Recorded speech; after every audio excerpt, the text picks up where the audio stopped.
The fun continues. All right, as I mentioned previously, we're going to be doing some of the really fun stuff in this one, which is setting your blockchain information as well as actually mining your Genesis block. And also, I forgot to mention it in the last video, but after having done everything in the last video, you should have done a test compilation to make sure you didn't break anything. And if you're all set, let's get started. So the first we're going to do is everyone's favorite part, and that is changing the initial mining block reward, which determines how many coins you get if you find a block. So we're going to do that by going into your coins directory, src, main.cpp. Here we are. We're going to go to line number 1090, and here we are. Now this is Litecoin's initial reward of 50. Bitcoin's initial reward is also 50 for that matter. I want to make it 20 for Funcoin, so I just change that number. Easy as that. And you'll notice something down here about halving. Yep, that's right. Every so often, the reward actually cuts in half. If you've been following Bitcoin, you'd know that it's halved twice by now. So, as I said, its initial reward was 50. However, the current block reward is 12.5 because it's halved twice. So I want Funcoin to halve every 10,000 blocks. There we are. And going down a little bit, you'll see target time span. Now, this is the ideal difficulty retarget period. And if you're not familiar with the concept, the difficulty is what kind of controls the rate at which blocks are found.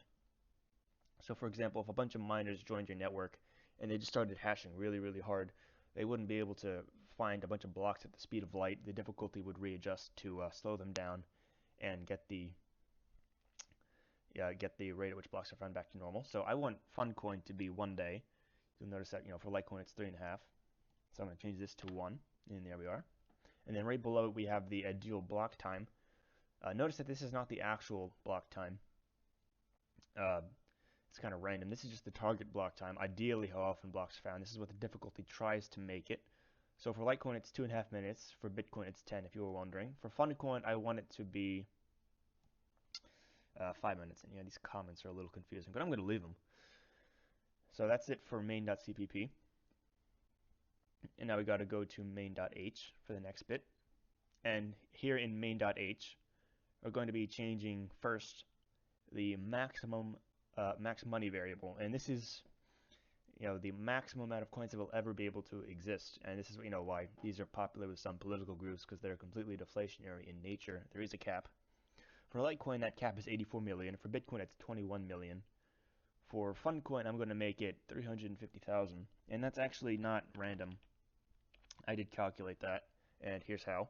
So I decided I wanted Funcoin to have twice, and after having twice, you'd have 10,000 times 20, plus 10,000 times 10, plus 10,000 times 5 total coins. And that comes down to 350,000. I recommend you do something similar.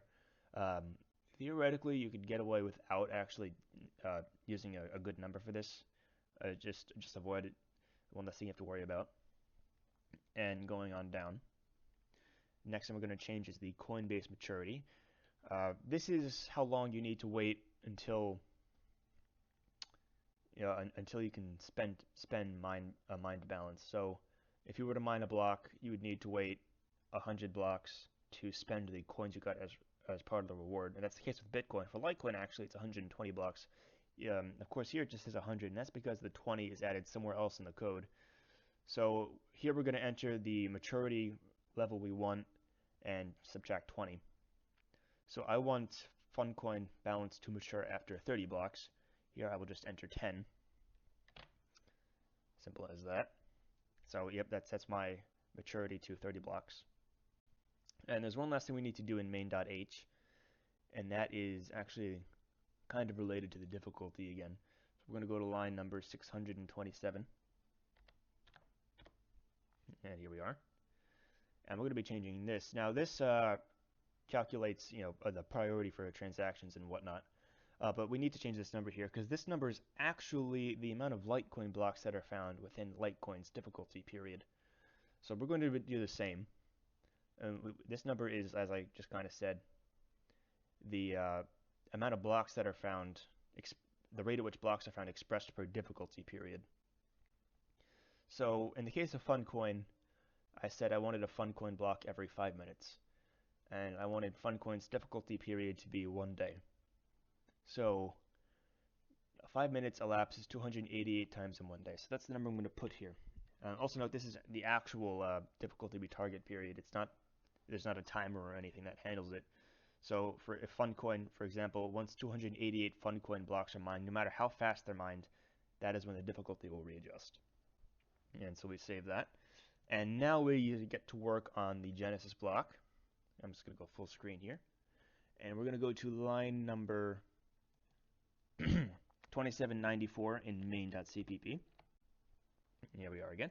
First thing we're going to do is the Merkle root, but first we need to change some other things up here. So first thing we're going to change is this. This is actually the coin value in the Genesis block. You should just make it the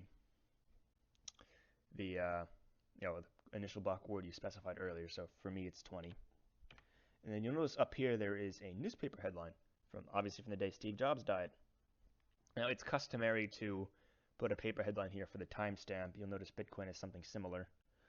You can do anything you want so long as it's not so big. And because actually there was some pretty big news today in the United States, I have a headline I want to put in here. I actually have it copied. Oh, and I forgot. Clipboard's not two-way. Let me correct that. Yeah, anyone who's been following American politics knows what I'm going at.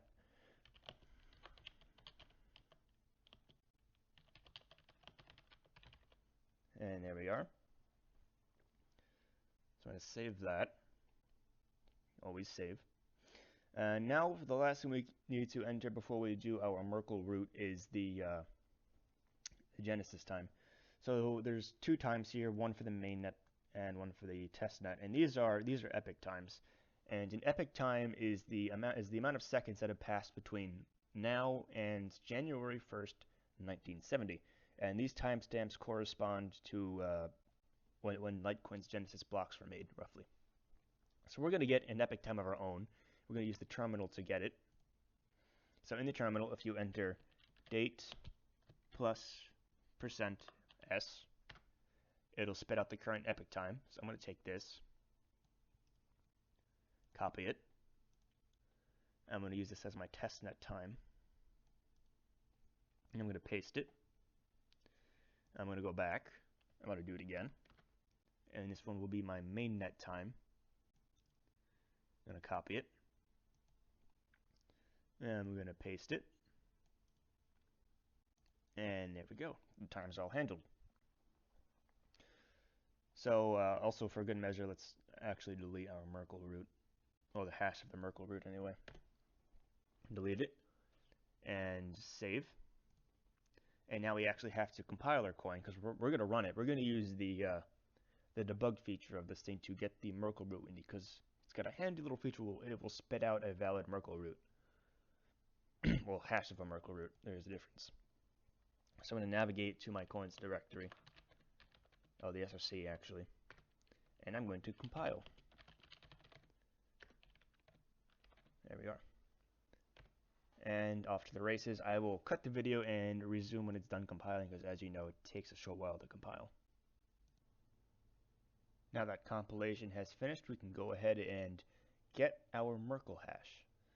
So we do that by running our coin. If you'll remember, the command line executable is your coin with a D at the end, so I just do funcoind and run, and immediately it will spit out an assertion: aborted, core dumped. If you develop C++, this error message probably haunts your nightmares. But anyway, this is good because now we can go pluck our Merkle hash from the debug file, and we can find it by going to the coin's data directory. So we go to our home directory and use the glorious shortcut Control-H. This shows us all the hidden files and folders here. And the data directory is just called .yourcoin. For me, it's .funcoin. Go here. And the debug log, I open it. And this is it. This is what we want. This is the valid Merkle hash right here, this last one. So I'm going to copy this. And I'm going to go back to main.cpp, and I'm going to paste it right over here. And save. Excellent. Now the Merkle hash is good. Now it's time to get on, or move on to the Genesis blocks themselves. So let's go. We're actually going to need to insert some code to do this because, as you might guess, the code to actually mine the Litecoin Genesis block was removed a little while ago because you don't need to mine the Genesis block twice. So, just like last time for the other two videos, I will put this code in a paste bin thing, which I will link to in the description. You don't have to worry about typing this in manually. That would be terrible. So it's in my cheat sheet, in my case, which is over here. And here is the code. So I'm going to copy all of this. Gotta make sure I get all of it. And good, got all of it. Copy. And go back to main.cpp. And right below this if statement over here with testnet, I'm just gonna paste it. And paste it. So, okay. Next step is setting this to true. What this if statement does is it acts like a little switch. So this literal over here determines whether or not you look for a Genesis block at all. And this AND statement over here, or this one right here, decides that, if whether or not your Genesis block hash is good. If it's not good, it will mine. If it's good, it's actually just going to not do this at all, which is fine. But it's not going to be good in our case. It's definitely not going to be good. So there are two places in the code where there are Genesis hashes, and those are for the testnet and mainnet. Here is the testnet Genesis hash. I'm just going to delete it. So we'll do the testnet one first. I'm going to go back up over here, and here's the mainnet hash is way at the top. So just delete it and save.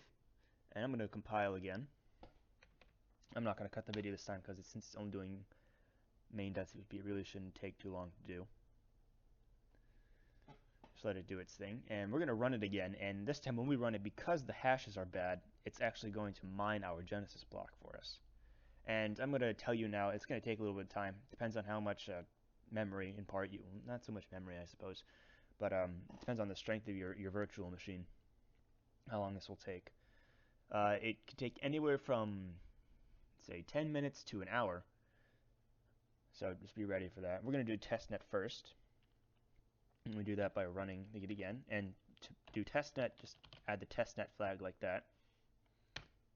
And it's actually mining the testnet block right now. It doesn't look like it's doing anything, but I promise you it is. And when it's found it, it's going to spit out an assertion just like it did with the merkle hash.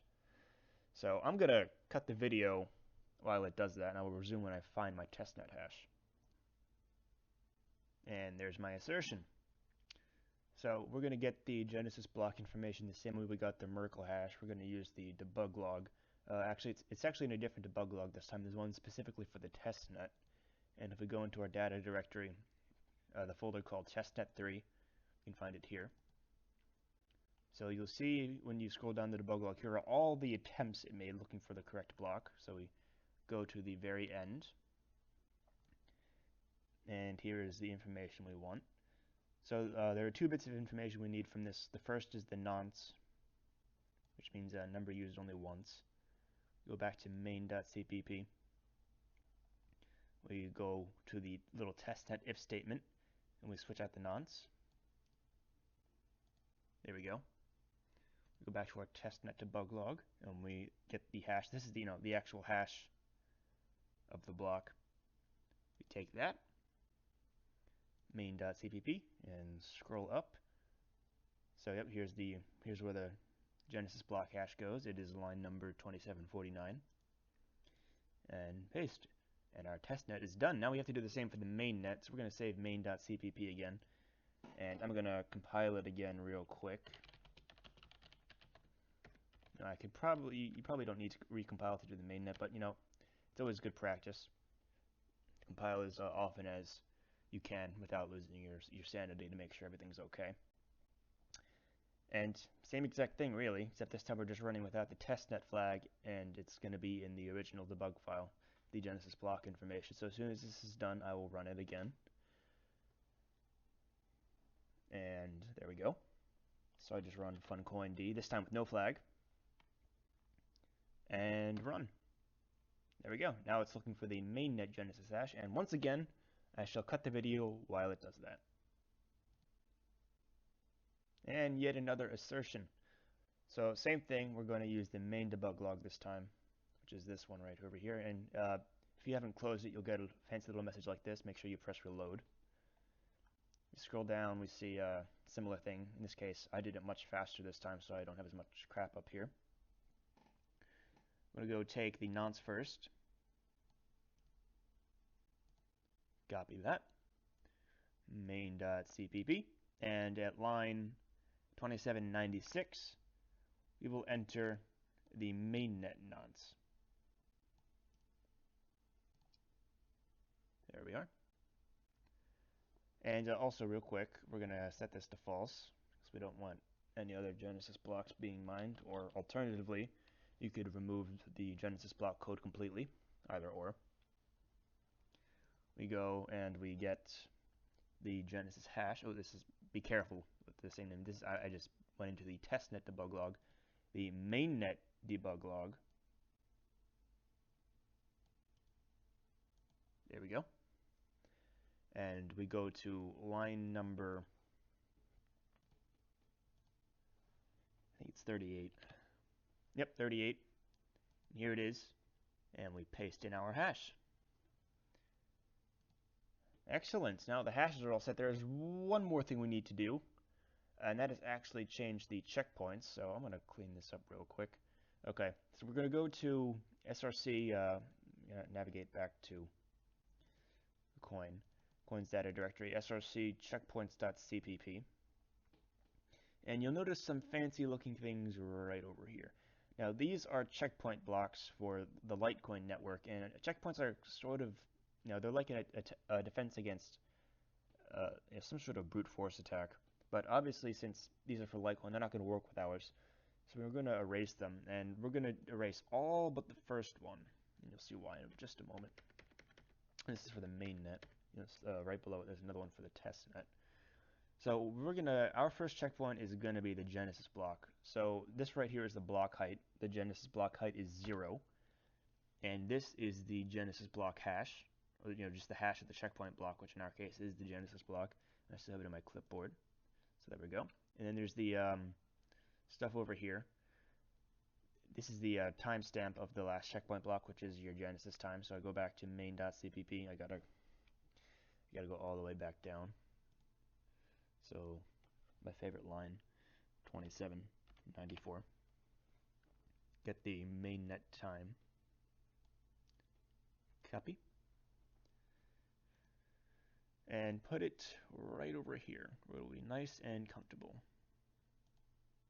And the next one is the total number of transactions between the Genesis and last checkpoint. Well, for us that's easy. The Genesis is the last checkpoint, so this is just going to be 0. And so the estimated number of transactions per day after checkpoint.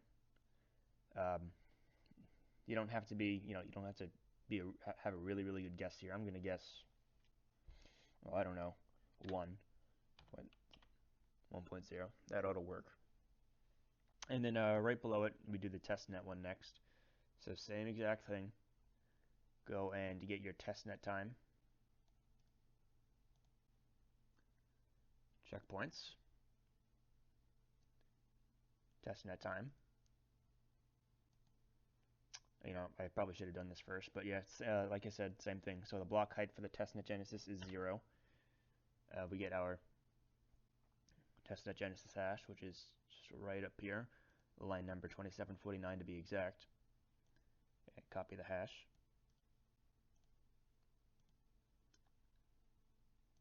There we go. And paste. And same thing down here, so I already did the time. Total number of transactions is once again 0, and I can put in the same estimate for the transactions per day.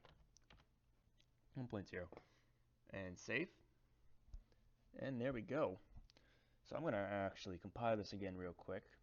Actually, no, we're gonna do something fun, and we're gonna compile the graphical interface now, just because we can, and it's this is gonna be pretty fun for most, because instead of looking at this all rather abstractly from the command line, you're gonna get to see your coin in action pretty visually. So to do the GUI, you go to the main directory, so not necessarily the main directory, and first you type in qmake. And you'll get something ugly like that. Don't worry, that's supposed to happen. And you just simply type in make. and then it starts compiling everything with graphical resources included. So for like the 88th time this video, I'm going to cut it while it does this because, you know, it takes a while to compile. Yay, compiled yet again. And now for the moment of truth. Now, if you type ls in this directory, you'll notice that a new file was added, funcoinqt, in your case, whatever you named your coin, qt. And that's actually the graphical version of the coin. So we're going to launch the testnet version. You know, same thing with the command line interface, add the testnet flag. And here we go. You can see it. It's amazing. Of course, it still has the same old Litecoin graphical resources because we didn't change those yet. But everything appears to be working. It didn't throw any exception with the hashes and whatnot, which is good. And it thinks it's synchronized, which is also a good sign. Of course, there's no connections to the network because there are no other Funcoin clients. Also, if you waited a while between generating your timestamp and actually running this, you're probably going to see a little progress bar over here like it's trying to sync. Don't worry, that's completely normal, and we'll get that to go away later when we actually do some testnet mining in the future. But if you see this screen, and no errors or anything, it's good. You can actually go over here to the receive. It'll have an address built in for you. You can see my little adventure with the public address identifier worked. I have a lowercase f over here. Now we're going to close this. And we're going to do the same thing for the mainnet to make sure everything's all good. There's no testnet flag. So far, so good. It's launching. And yay! It works. The same thing. Go over here. Capital F. Just as expected. And then, same thing. No connections. It thinks it's up to date. Process 0 blocks of transaction history. How amazing. Well, and that is where I'm going to stop the video for now, because I think this one's gone on for long enough as it is. In the next video, we're going to do what most of you are probably waiting for, which is actually mining both the testnet and mainnet coins. Get pumped. I will see you then.